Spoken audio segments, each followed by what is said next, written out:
Neil. Glad you made it. We missed you last week. Yeah, I was out of town. This is the friend I was telling you about, Larry Longhorn. Hi, Larry. I'm Leanne, the leader of the local support group. I'm happy you came. Thanks. Nice to meet you. Neil's been telling me about your group, so I thought I'd come along. Why don't we get started? Everyone?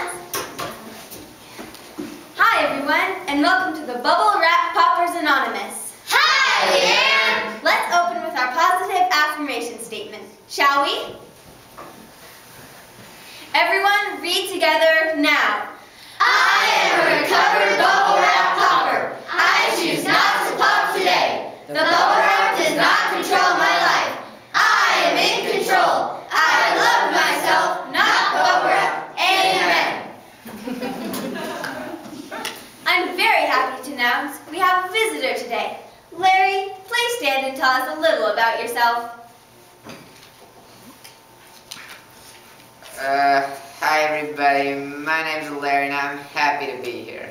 Hi, Larry! Thanks. Well, I'm from here in town and I've had problems in the past with you know. This is kind of embarrassing. Go on, Larry. We're all friends here. Thanks. Well, I thought that maybe getting together with others who share my addiction might maybe help me keep from falling back into it. I've been doing really good lately, though, and if I can share something that has helped me, it might help others, too. You've come to the right place, because we do understand your problem. We've all struggled with it from one degree to another, and we support each other. Would anyone like to give a testimony? I have a victory report. You may have the floor, George. Hi, my name is George, and I'm a recovering popaholic. Hi, George! I'm pleased to say that with your help and support, I've been pop-free for nearly 2 weeks. I have a confession. Go on, Anna. Hi, everyone. My name is Anna, and I'm a recovering popaholic. Hi, Anna! I've been doing pretty good since last week's meeting, but I did have a slight, what you might call a relapse late last night. I'm so ashamed. Go on, Anna. It'll help you be strong if you share.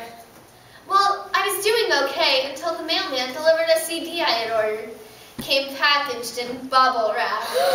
As soon as I opened it, I popped one, before I even knew what I had done. A little voice in my head said, "Just one more, what'll it hurt?" So I popped another, and another, always thinking, just one more, and that's it. But it got out of control, and I popped them all. It's like they say, once you pop, you just can't stop. We don't say that here. That is a negative reinforcement statement. Sorry, I forgot. I'm not sure if this is a victory report or a confession.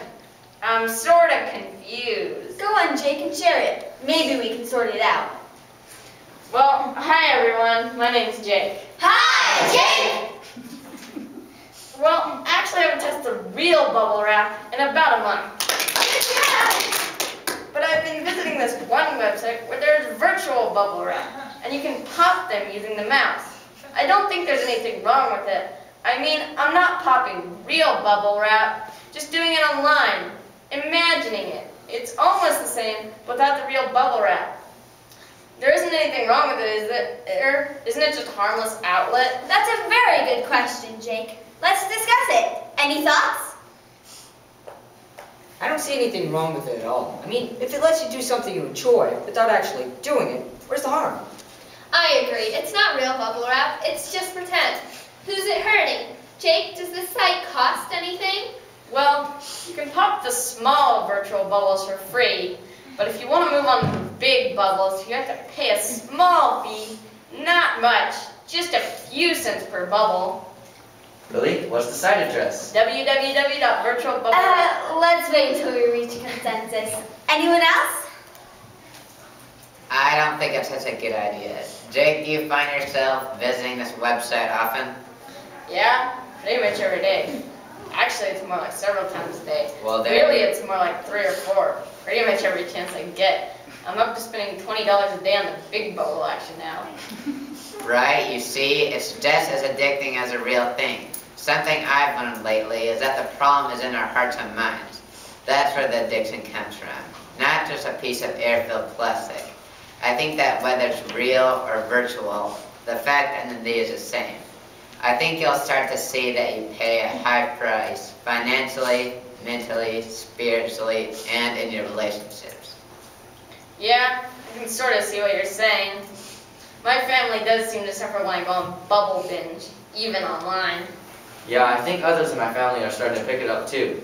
Last night I went by my son's bedroom and I thought I heard the sound of popping bubbles coming from behind the door. Our addictions, bad habits, and sins can certainly affect others around us as they start to take them up too. But Larry, what do you mean by spiritually? Do we get a bad karma or something? Yeah, probably if you're a bubble popper, just come back in your next life as a septic tank cleaner. Something really gross and disgusting with that. Hey, I'm a septic tank cleaner.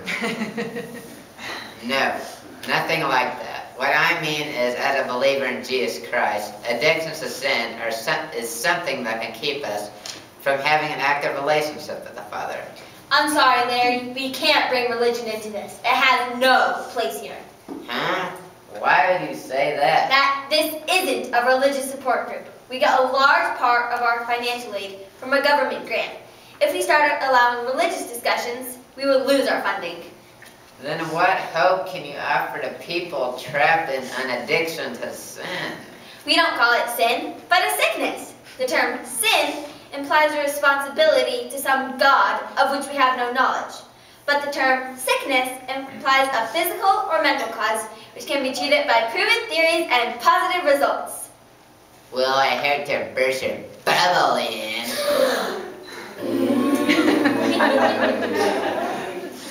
But I don't see too many positive results being reported here. We must be positive to see results.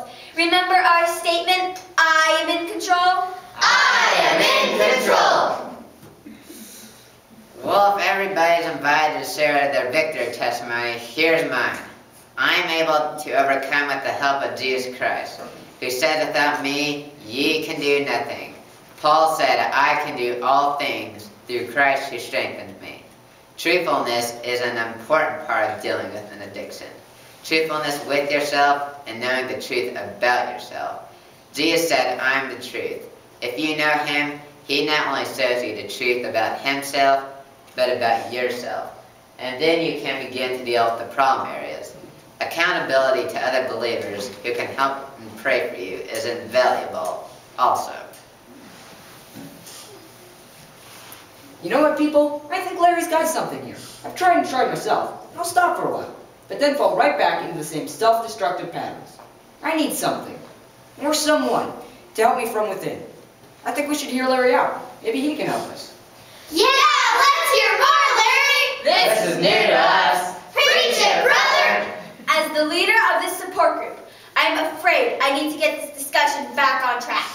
Our new visitor seems to be causing some trouble with his unrecognized treatment suggestions, and it's become counterproductive. Larry, I'm afraid I must ask you to leave.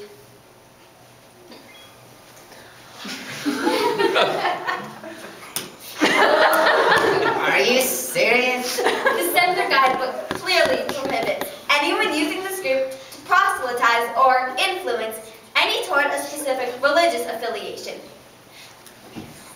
I can't risk being reported and having our funding withdrawn. Plus, we could be sued. So please leave. Now wait just a minute. I invited him here, and I don't think you have the right to censor his views, religious-based or otherwise. I assure you I do. I'll have to ask you to leave too if you continue to cause trouble. Don't have to ask me. I'm going with it. I, for one, want to hear more about this help he's found. Anyone else coming? Fine, keep on the endless cycle of popping. I'm not coming back. And I don't think I'll need to either. Bye, fellas. Good luck. Keep in touch. I'm sorry for that unpleasantness. Any more confessions or victory testimonies? Well, Larry, somebody mentioned truthfulness, and I haven't been exactly truthful about everything. There's something else I feel I need to confess. Confession is an important step to overcoming problems such as this, so please share.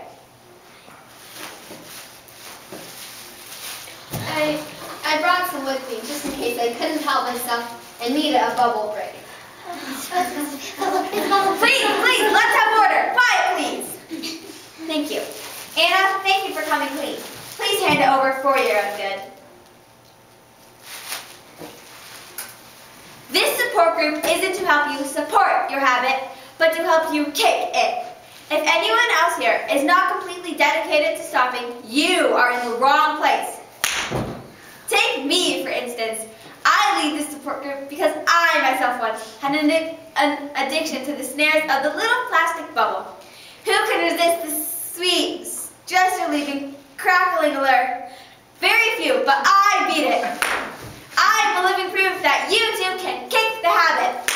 When confronted with temptation to pop a bubble, just say no. Looks like no one can pop just one, Leanne, yourself included. Oh my, I thought it was over it, but the sound and the smell.